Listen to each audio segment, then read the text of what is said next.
Muy buenas tardes. Quisiera desearles a todos los que están viendo esta conexión un saludo y un feliz sábado de tarde. Especialmente agradezco por la invitación y envío un saludo a la iglesia de Peniel en Cúcuta, Colombia. Les agradezco a todos por esta invitación y les envío un saludo desde Panamá, la provincia de Chiriquí, donde nos encontramos sirviendo al Señor. Hoy quisiera con ustedes compartir un tema muy especial, un tema que hemos titulado La esperanza está en Dios. Está basado en una historia bíblica. Elena G. de White dice que los personajes de la Biblia tienen dos formas de enseñarnos a nosotros.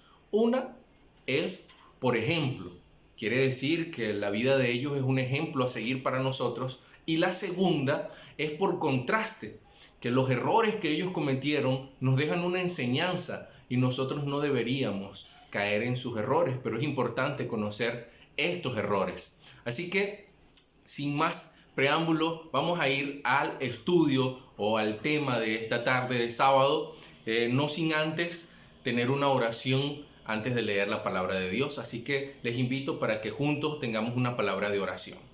Nuestro Padre Celestial, en esta tarde de sábado te damos las gracias porque nos permites reflexionar, aprender y sobre todo nos das la voluntad para aplicar lo que tu palabra nos enseña.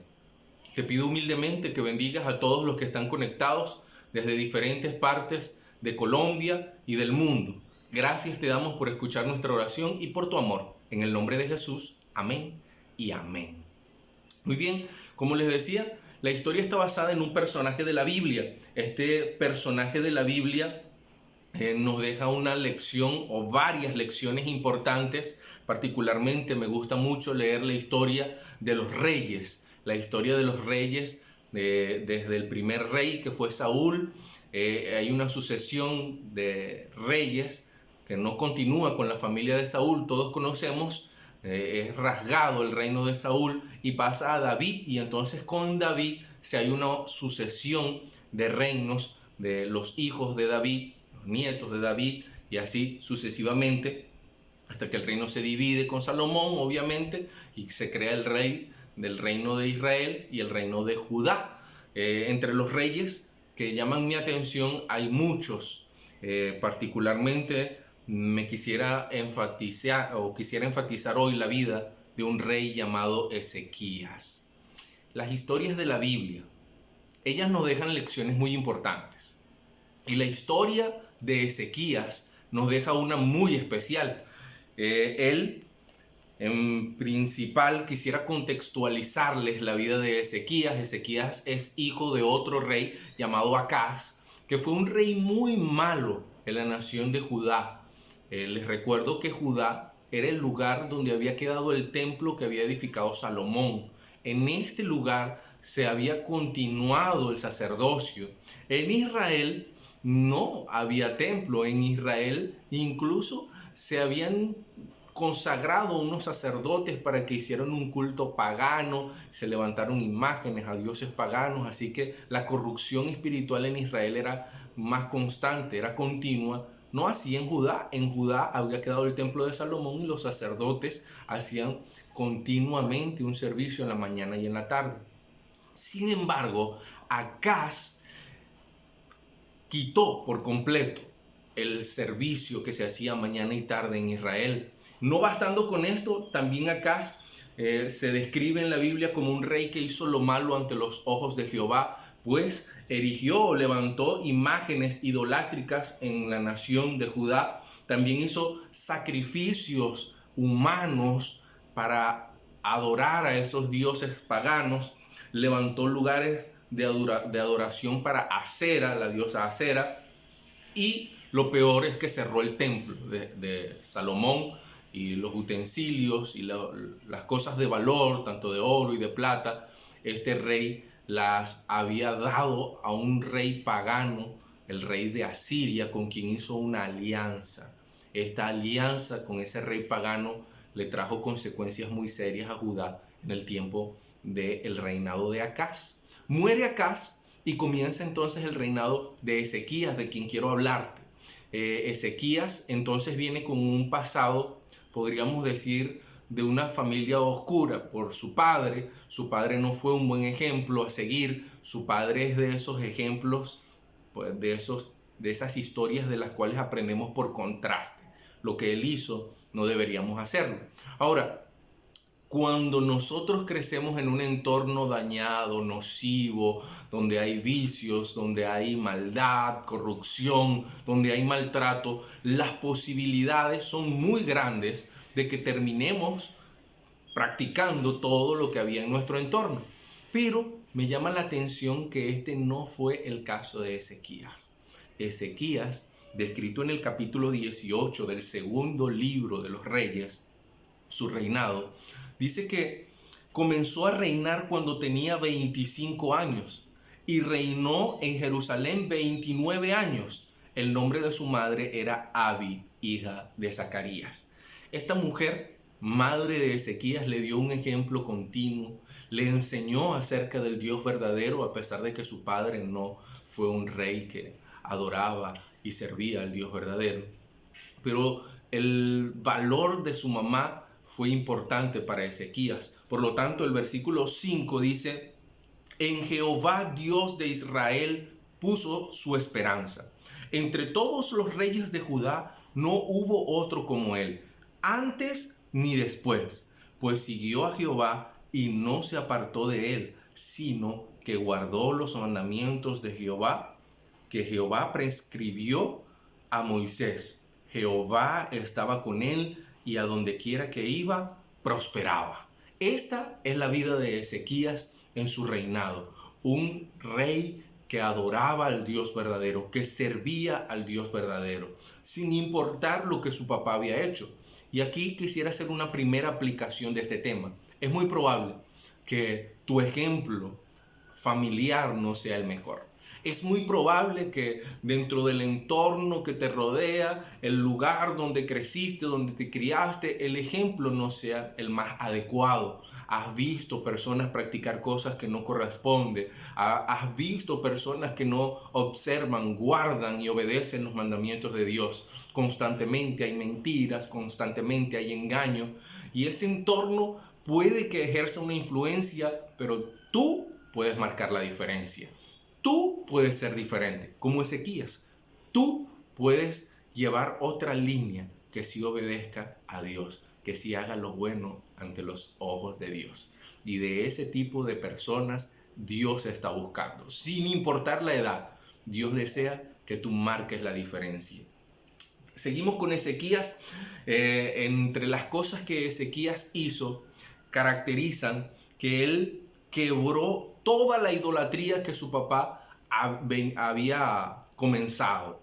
Las imágenes de acera las destruyó.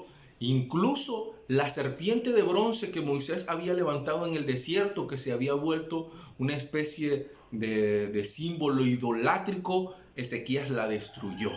Ezequías comenzó y reivindicó el servicio dentro del templo. Ezequías también rompió la alianza con este rey pagano de Asiria. No quiso servir más a los asirios, no quiso Ezequías seguir tributando a los asirios, así que él rompió toda esta alianza con el mal.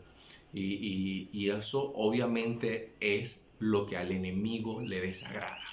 Cuando nosotros comenzamos a romper alianzas con el mal, cuando nosotros comenzamos a dejar de hacer prácticas que desagradan a Dios, cuando tú te propones comenzar a estudiar la Escritura, la Sagrada Escritura, cuando tú te propones ser fiel a Dios observando su día de reposo, cuando tú te propones comenzar a dar estudios bíblicos, cuando tú te propones a visitar a las personas que no conocen de Dios, cuando tú te propones cambiar en tu Facebook, en tu Instagram, esa distinción no cristiana y comienzas a publicar imágenes, contenido que levante, que glorifique a Dios, el enemigo en esos momentos se molesta, el enemigo se exaspera, el enemigo no está feliz y entonces va a levantar oposición contra todos los que nos proponemos levantar a Jesús en nuestra vida.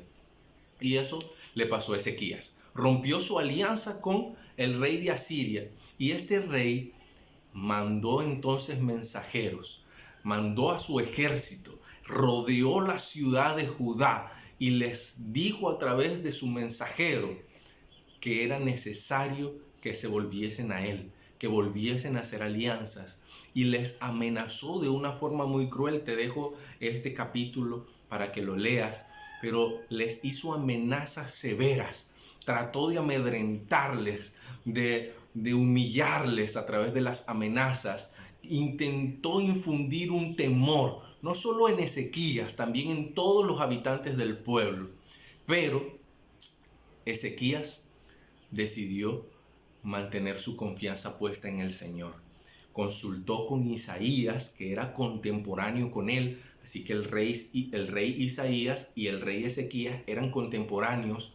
Él mandó a consultar al profeta. El profeta Isaías le dio ánimo y le dijo que se mantuviese confiando en Dios, que de Dios vendría liberación. Y esto es lo que la palabra de Dios nos da a todos. En los momentos turbios, en los momentos difíciles, en los momentos de conflicto, en los momentos de tentación, querido hermano y hermana, en Dios tenemos palabras de confianza. Incluso en estos momentos que estamos viviendo de pandemia, nosotros en Dios encontramos un refugio, en Dios encontramos paz. Dios te da ánimo y vigor a mantener tu fe constante, a mantener tu fe viva. Y hoy quisiera invitarte también a que tengas confianza en Dios. Desconozco la situación por la que estás pasando. Si hay una prueba muy difícil, si hay escasez de alimentos, si hay escasez económica en este momento, si hay un familiar que está padeciendo por alguna situación de salud, si en tu familia hay un conflicto muy especial que está a punto de quebrarte en tu vida espiritual, que está a punto de desanimarte o ya te sientes desanimado, hoy te digo, como Isaías a Ezequías, confía en el Dios Todopoderoso. Confía en Jehová, porque Él ha de ayudarte en los conflictos de tu vida. No importa cuán grande sea el ejército que te rodea, no importa cuán grande sea el problema, confía en el Dios Todopoderoso. Él te ayudará. Y es lo que Ezequías hizo, mantuvo su confianza plena en el Señor, y entre esa confianza volvió nuevamente la amenaza de este rey llamado Sennacherib, era el nombre del rey de Asiria. Sennacherib envió cartas por segunda vez a Ezequías, y en estas cartas las amenazas nuevamente fueron contundentes. Les dijo incluso que la razón por la que él los había rodeado era porque Dios lo había mandado, con el consentimiento de Jehová Dios, intentando confundir a Ezequías en su fe.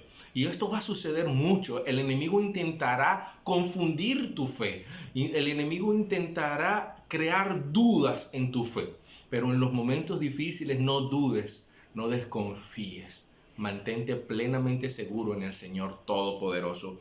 Así que Ezequías hizo lo que se debe hacer en los momentos difíciles. Lo que todos debemos hacer. Fue a la presencia de Dios en oración. Recurrió a Dios. Puso al pueblo a orar. Preparó al pueblo. Pero él en la intimidad y como un líder buscó al Señor. Y es lo que hoy quiero invitarte a hacer.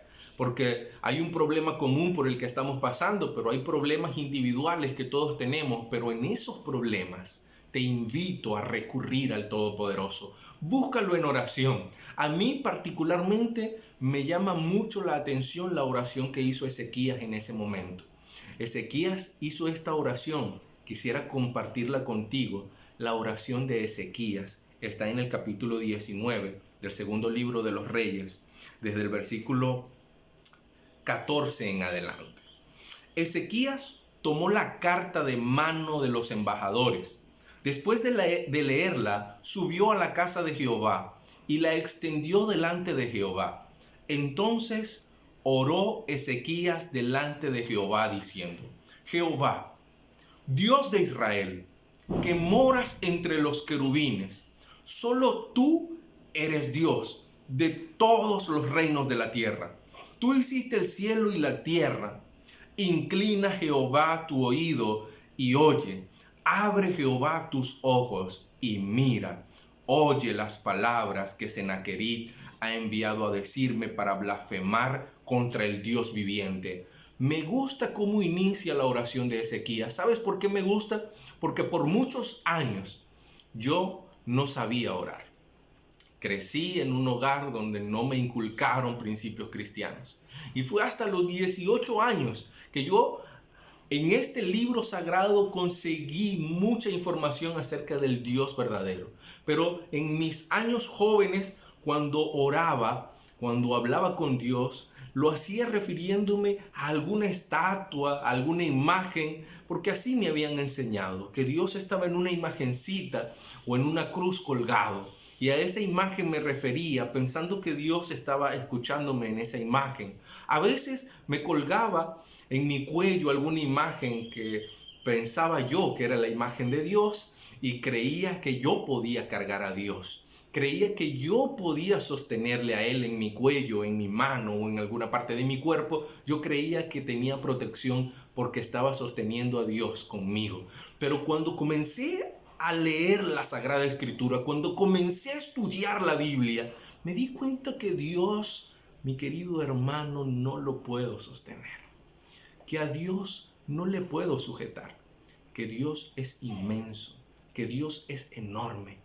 Que Dios es el Todopoderoso, que Dios sostiene el universo, que Dios sostiene este planeta en el cual tú y yo vivimos, que Dios sostiene el sistema solar al cual este planeta pertenece, que Dios sostiene la galaxia a la cual este sistema solar pertenece y Dios sostiene las otras muchas galaxias que existen. Dios sostiene el universo y ese Dios todopoderoso que mora entre los querubines, como dice Ezequías, es el Dios en el cual tú y yo hemos decidido confiar. Un Dios que no tiene problema difícil de resolver. Un Dios que no está en los cielos comiéndose las uñas porque las cosas se le escaparon de las manos. Dios está al control. Dios al control de todo lo que existe. Por eso confiemos en ese Dios. No importa qué situación estemos viviendo, incluso la muerte, para Dios tiene solución. El ser humano dice, para todo hay remedio, menos para la muerte.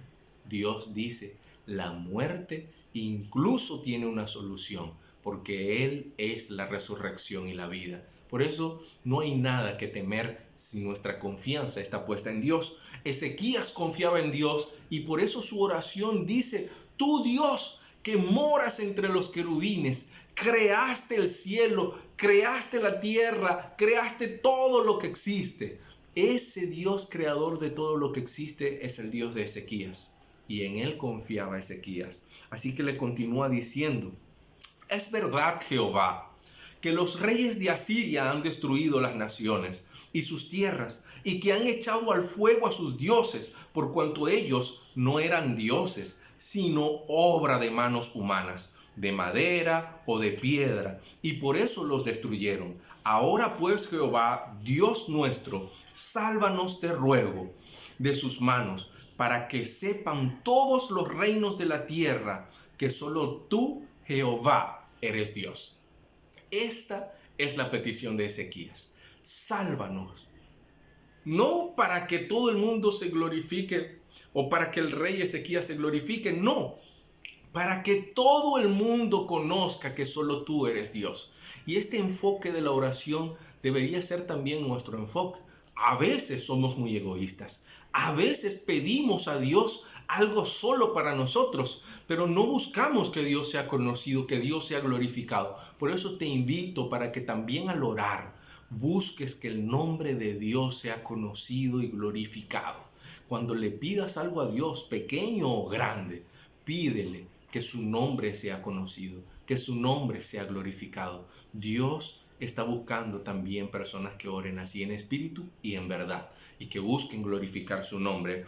Entonces, Dios envía un mensaje a Ezequías a través del profeta Isaías y le dice que su oración ha sido respondida y que Dios traerá solución y que hará correr a Sennacherib y su ejército y que luego de que salga huyendo será muerto a espada. Y justamente fue lo que aconteció. Dice el versículo 35 de este mismo capítulo 19, recuerda el segundo libro de los Reyes. Aconteció que aquella misma noche salió el ángel de Jehová y mató en el campamento de los asirios a 185,000 hombres. A la hora de levantarse por la mañana, todo era cuerpos de muertos. Entonces Sennacherib, rey de Asiria, partió y regresó a Nínive, donde se quedó. Y aconteció que mientras él adoraba en el templo de Nisroch, su dios, sus hijos Adramelech y Sarecer lo hirieron a espada y huyeron a tierra de Ararat, y en su lugar reinó Esar-Adón, su hijo. Dios cumplió, Dios respondió, y esto, mis queridos hermanos, nos llama también la atención, que nuestro Dios es un Dios que responde. Nuestro Dios es un Dios fiel y firme en sus promesas. Por eso te invito a que deposites tu confianza en Dios, pues en Dios, como dice el título del tema que estoy compartiendo, Dios es la esperanza para nosotros. En Dios está la esperanza. Confía en Él. Es posible que las situaciones se pongan más críticas. Según la Biblia, sabemos que el tiempo de angustia es un tiempo muy, pero muy difícil. Habrán señales en los cielos, habrá señales de guerras, habrá hambres, pestes, pero en medio de todo esto, Dios cuidará de su pueblo. Y es por esto importante que nuestra confianza esté puesta en Él. Te invito, hermano y hermana, a confiar en el Todopoderoso. Es mi oración en esta tarde de sábado, que tu confianza esté firme en el Todopoderoso. Él no desampara a sus hijos. Él tiene su oído presto a tu oración. Confía en Él en cualquier situación que estés pasando. Hace unos días leí la historia de un padre en aquellos tiempos cuando de Europa emigraban muchos para Norteamérica en busca de un mejor futuro. Este padre se fue sin su familia a Norteamérica a preparar lugar y a preparar terreno para ellos, y estando allá a los 8 meses logró conseguir dinero para que su esposa y sus 2 hijos se pudiesen transportar hasta Norteamérica desde Europa en un transatlántico. En el viaje, una tormenta arreció y el mar se enfureció. Los niños estaban con temor, y de los 2 hijos de aquel hombre, la niña estaba con mucho temor y le dijo a su hermanito que tenía miedo. Así que su hermanito, en aquella noche de tormenta en el mar, le abrazó y le dijo: no tengas miedo, no tengas temor. Ven, abrázame, que mañana cuando amanezca, este barco estará en el puerto seguro y papá estará con nosotros. Esas mismas palabras quiero decirte hoy. Es posible que en este planeta, en este barco en el que estamos, la tormenta arrecie, pero muy pronto vendrá el amanecer, donde todos estaremos con nuestro Padre Celestial. Es mi oración que Dios te bendiga, es mi oración que Dios fortalezca tu fe, es mi oración que tu confianza en Dios se incremente en los momentos de crisis, que aumente cada día más. Que Dios los bendiga y que tengan una feliz tarde de sábado. Gracias por la invitación. Saludos a mis hermanos de la iglesia de Peniel en Cúcuta y a mi hermano Carlos Cruz. Gracias por la invitación. Feliz tarde de sábado para todos.